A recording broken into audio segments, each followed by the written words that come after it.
পার্বত্য চট্টগ্রাম বিষয়ক মন্ত্রণালয়ের নবনিযুক্ত মন্ত্রী দীপেন দেওয়ান বলেন, পার্বত্য চট্টগ্রামের মানুষ শান্তি চায় বলেই তাকে বিপুল ভোটে বিজয়ী করেছে।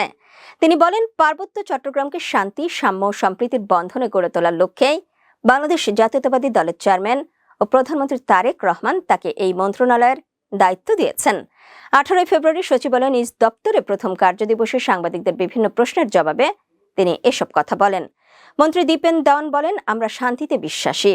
আমাদের সরকার সবাইকে নিয়ে শান্তি ও সাম্যের মাধ্যমে পার্বত্য চট্টগ্রামে সহাবস্থান নিশ্চিত করতে চাই। পার্বত্য অঞ্চলের যে কোনো চ্যালেঞ্জ মোকাবেলা করার প্রত্যয় ব্যক্ত করে তিনি বলেন, আইন শৃঙ্খলা রক্ষা এবং ভ্রাতৃত্ব বোধের মাধ্যমে সাম্প্রদায়িক সম্প্রীতি বজায় রেখে সামনের দিকে এগিয়ে যেতে হবে।